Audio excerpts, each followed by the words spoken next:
ada sesi question and answer, terus karena masih akan ada satu sesi lagi yang akan dibawakan oleh teman-teman rekan-rekan dari Kemenkop.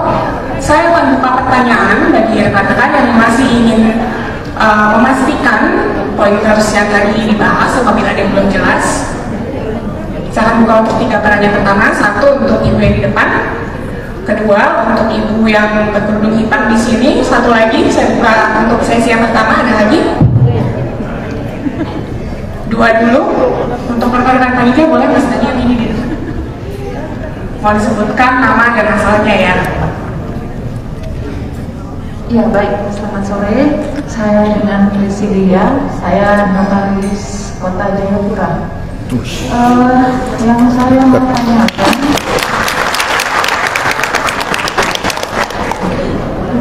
untuk perbaikan data Pak, kan tadi Pak Menlu sampaikan untuk perbaikan data kalau kami salah pilih itu berapa lama ya biasanya.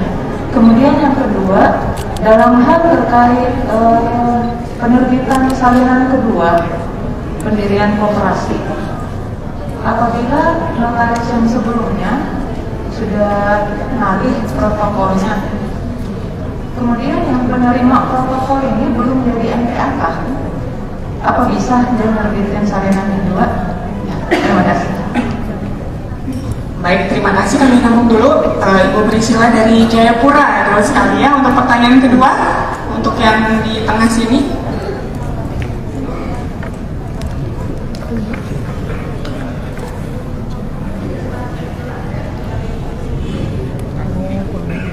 Ya, terima kasih Bu. Nama saya Dima Megila dari Kabupaten Ciamis. Saya ingin bertanya tentang perhitungan simpanan wajib koperasi. Karena kan setiap anggota itu jumlah iuran berbeda di simpanan wajib.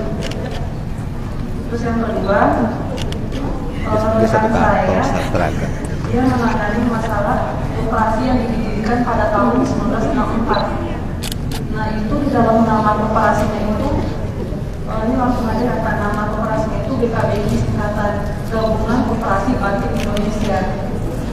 Nah kalau di sekarang, sistem kampus sekarang itu kan tidak boleh ada nama koperasi di dalam. Nah itu bagaimana ya Pak? Terima kasih. Terima kasih Ibu Rina dari Kabupaten Ciamis. Mungkin untuk sesi pertama langsung dijawab saja Mas Nanu. Pertama dari Ibu Priscilla dari Jayapura. Baik, Ibu Priscilla, perbaikan data.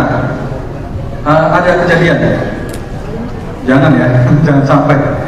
Jadi kalau Bapak Ibu ternyata ya, semoga saja tidak ya, salah klik ya, salah input di aplikasi koperasi, itu hal pertama yang dilakukan adalah email ke csahu.go.id. Ceritakan kronologinya dulu ya, kenapa Bapak Ibu bisa sampai salah menginput ya. Kenapa bisa salah menginput? Termasuk Bapak Ibu harus membuat surat permohonan untuk perbaikan.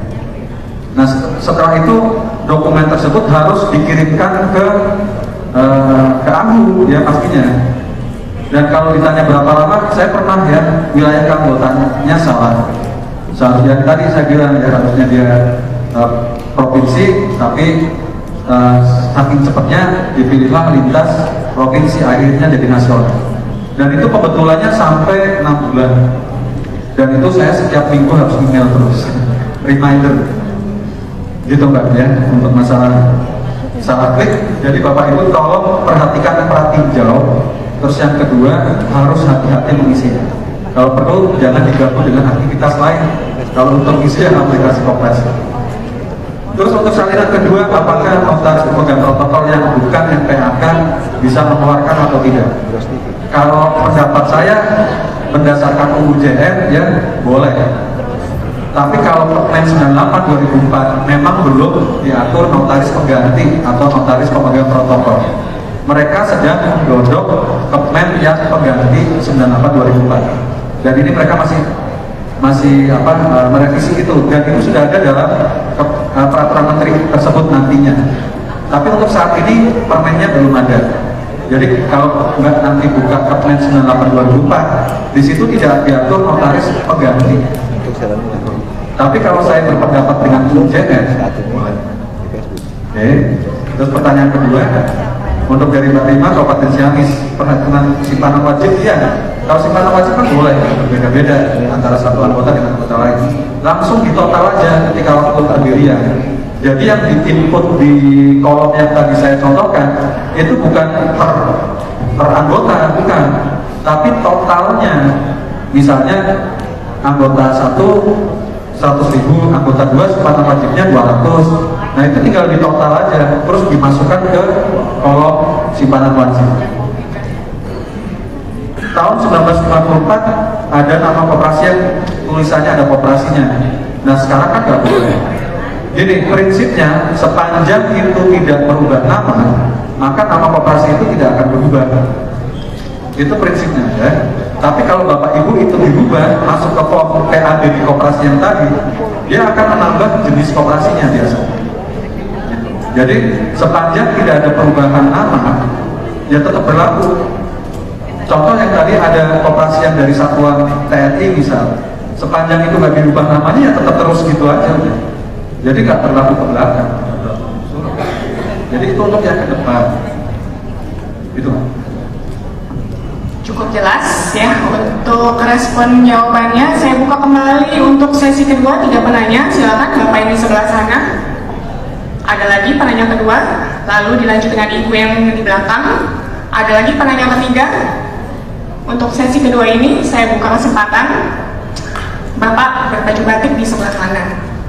Silakan Bapak, sebutkan nama dan asal. Terima kasih Bu, saya Yogi Ketua Simanjuntak, Notaris PPAT Kabupaten Lampung Tengah, Provinsi Lampung.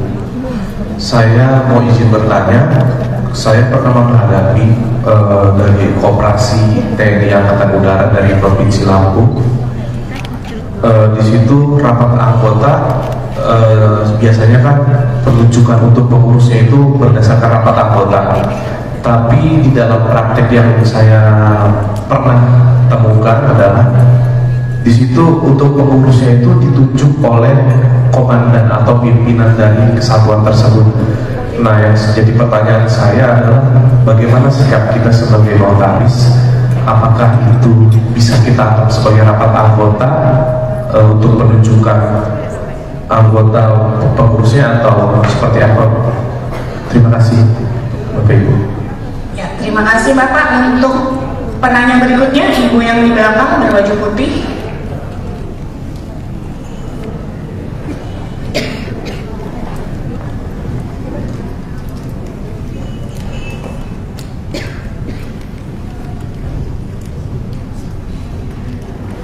Assalamualaikum warahmatullahi wabarakatuh. Nama saya Feni, saya ALB dari Jakarta. Saya ingin menanyakan, kebetulan kantor di tempat saya magang ini lagi menghadapi suatu case ya. Ini ada suatu koperasi. Pada saat itu pada tahun 2008 dia sudah didirikan oleh notaris NPAK di Kabupaten Bogor. Kemudian sudah ada SK pengesahannya dari Dinas Koperasi, tapi di dalam SK itu dicantumkan bahwa itu bukan SK pengesahan pendirian, melainkan SK perubahan. Kemudian sekarang koperasi itu akan mengadakan perubahan pengurus. Di situ kita mereka belum ada NIK-nya, begitu kita akan cek NIK-nya, mereka belum terdata dalam ODS. Gitu. Apa yang harus kita lakukan? Kebetulan saya sudah konsultasi juga ke Kementerian Koperasi, terus saya udah konsultasi juga ke dinas. Di dinas menyarankan supaya saya balik lagi ke notaris yang membuatnya, dan di situ notaris yang awal membuatnya mereka mengakui kesalahan. Kemudian apa yang harus saya dari kantor kita untuk perbaiki? Apakah kita akan mendirikan penegasan kembali pendirian koperasi itu atau bagaimana Pak? Mohon solusinya Pak. Terima kasih. Assalamualaikum warahmatullahi wabarakatuh. Waalaikumsalam, terima kasih Bu Feni. Untuk berikutnya Bapak yang batik coklat, Mas dari di belakang. Halo, selamat siang. Saya Auli, ALB Notaris. Perihal yang mau ditanyakan adalah satu, satu, bagaimana sih langkah atau sikap notaris dalam melakukan pendekatan-pendekatan tentang koperasi, terutama yang berada di daerah yang belum banyak koperasinya. Dan yang kedua, dikatakan dinas koperasi melakukan penyuluhan dan notaris harus hadir ya. Nah, apakah pendirian koperasi tersebut harus melalui dinas terlebih dahulu, atau klien bisa datang secara pribadi ke kantor notaris tanpa didampingi oleh dinas koperasi? Begitu pertanyaan saya. Terima kasih. Terima kasih Bapak. Silakan Mas Nano, ada pertanyaan. Baik. Dari Mbak Ferry. Ya. Oh, Mbak. Langsung tadi. Bapak Semantap. Koperasi TNI, aku ya, nunjuk pengurus berdasarkan komandannya. Ya gimana nih? Jawabnya kita udah tahu ya. Jadi kalau koperasi kan harusnya tidak seperti itu, ya. Koperasi itu berdasarkan rapat anggota dan itu kan independen. Jadi nggak boleh itu ditentukan oleh 1-2 orang. Kalau ditanya pemilik manfaat, itu komandan yang pemilik manfaat. Ya. Sama juga ketika direktur PT ya kan mendirikan kokar ya. Yang menentukan Pak, tunggu direksi dulu Pak, ini ketua koperasinya gitu. Ya sama aja itu dengan case-nya Bapak tadi. Jadi kalau saya pribadi menyikapi itu, kita berdasarkan bukti formilnya aja, formal ya, berita rapatnya apa, dan di situ formnya sudah jelas ya, memang sudah dihadiri oleh sekian anggota dan itu diatur di ADART, ya sudah kita terima formilnya aja. Jadi yang masalah itu ditunjuk oleh komandan itu sudah bukan ranah kita Pak. Ya, jadi bukan kita tutup mata, tapi memang itu terjadi dan saya rasa dinas juga sudah tahu tentang hal ini. Jadi Kementerian Koperasi juga saya rasa sudah tahu bagaimana praktek penunjukan yang tidak sesuai dengan marwah koperasi sendiri sudah banyak terjadi. Dan juga kadang-kadang ditunjuk ternyata ketuanya bukan domisili di situ. Cara ininya gimana Bapak Ibu? Kan misalnya dia tingkatnya kabupaten nih, ternyata komandannya menyuruh ketua koperasinya Pak A aja, ternyata Pak A itu bukan domisilinya bukan di situ. Ya, kalau itu terjadi Bapak Ibu lampirkan surat domisili dari desa dan sama, masukkan ke komparisi, ya boleh kalau seperti itu. Jadi gitu ya Pak ya, memang itu tidak sesuai dengan marwah koperasi ya. Koperasi tidak boleh gitu harusnya. Koperasi itu bebas, tidak ditentukan oleh siapapun. Nah, kalau Bapak mau straight ya, jadi nggak usah diterima gitu. Yang apalagi Bapak tahu itu penunjukannya oleh 1 orang. Ya, jadi kalau Bapak mau terima, ya hanya bukti formilnya aja. Mana berita rapatnya, mana daftar hadirnya. Bapak tidak usah memikirkan masalah penunjukan. Ya. Terus yang kedua dari Mbak Penny ALB Jakarta. Koperasi 2008 didirikan NKA Kabupaten Bogor, ada SK, tapi ternyata bukan SK pengesahan, SK-nya SK perubahan. Terus melakukan perubahan pengurus, begitu cek NK tidak terdaftar. Balik lagi ke notaris yang membuat apakah harus membuat pendirian atau perubahan. Kalau saya Mbak, kalau itu sudah ada SK pengesahannya dan sudah ada badan hukumnya, ya berarti masalahnya adalah dia harus bikin NK. Mbak harus dinas harus membuat NIK dari koperasi tersebut, dia bisa dilakukan perubahan. Sepanjang koperasi itu tidak ada NIK-nya, maka tidak bisa dilakukan perubahan. Jadi kesimpulan saya, kalau itu sudah ada SK badan hukumnya, ya dilakukan perubahan, bukan pendirian. Dan saya rasa untuk membuat NIK, dinas lebih tahu. Ya. Saya nggak tahu nih kenapa tadi balik lagi ke notaris yang membuat.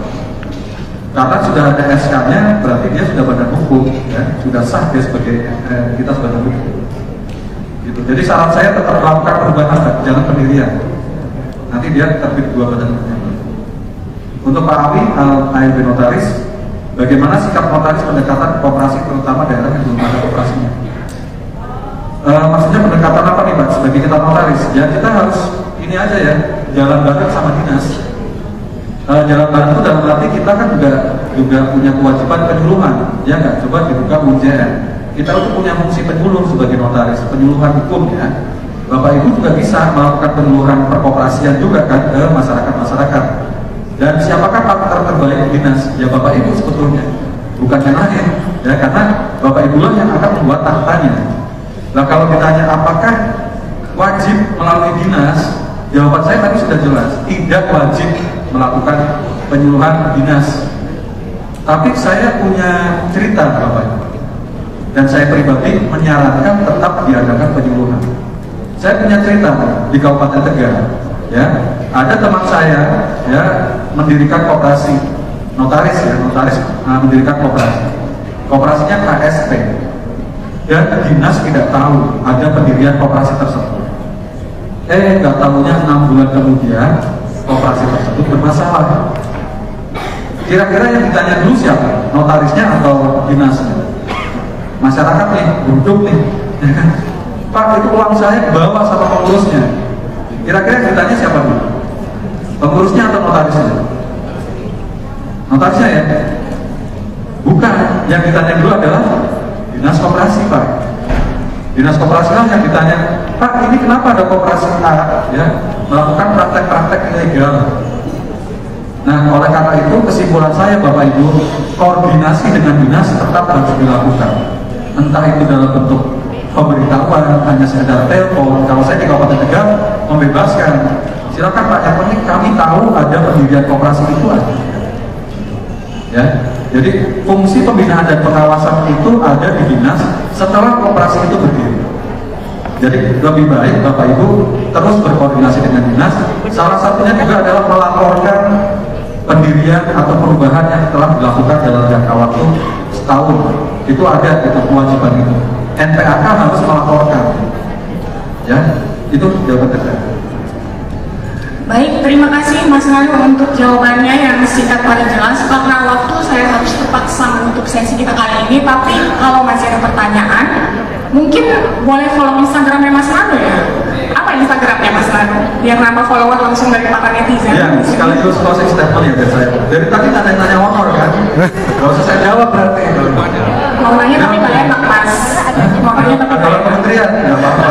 Mereka udah tahu. Bapak Ibu gini, seringkali pertanyaan yang paling menggelitik adalah berapa sih Mas honorarium untuk operasi? Gitu. Ya kan? Berapa standarnya? Yang pertama, cek dulu di Pemdanya, apakah Pemda sudah menetapkan honorarium atau belum? Karena Pemda punya aturan menetapkan honorarium dalam akta-akta notaris yang telah. Nah, kalau Pemda ternyata belum mengatur, maka Bapak Ibu bisa dengan memperlakukan UJN 2,5%, 1,5%, 1%. 2,5% kalau misalnya dia sampai 100 juta sampai 1M, 1,5%, 1M ke atas 1% atau nego.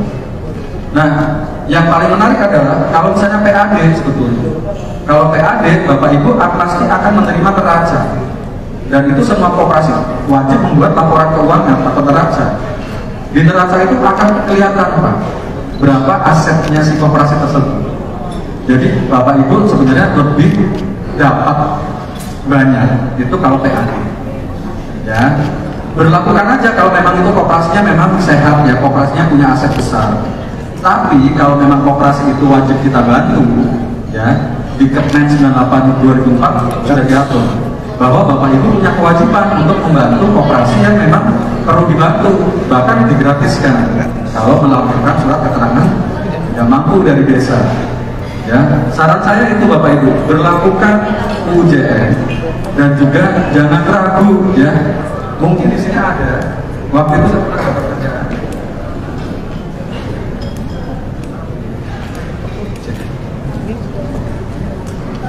Cek.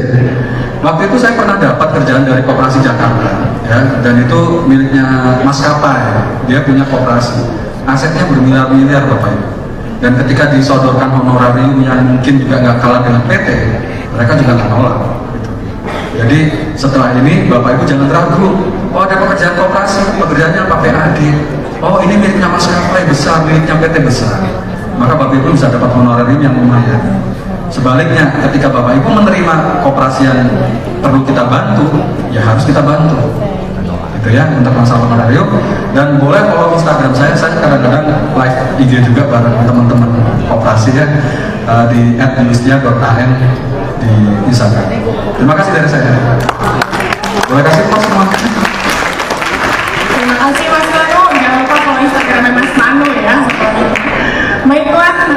karena waktu kita harus menyudahi sesi kita kali ini, saya sangat setuju tadi dengan statement Mas Lam yang mengatakan kita sebagai notaris, terutama nanti sebagai notaris pembuat akta koperasi akan bermitra dengan Kemenkop untuk terus mengedukasi masyarakat tentang pentingnya gerakan ekonomi kerakyatan ini ya. Saya mau kutip quotes dari Bapak Koperasi kita yang asli, Bung Hatta. Koperasi bisa mendidik toleransi dan rasa tanggung jawab bersama. Dengan demikian, koperasi bisa memperkuat demokrasi sebagai cita-cita bangsa. Saya Kety Susantyo, mundur diri, saya kembalikan ke MC. Terima kasih, salam sehat.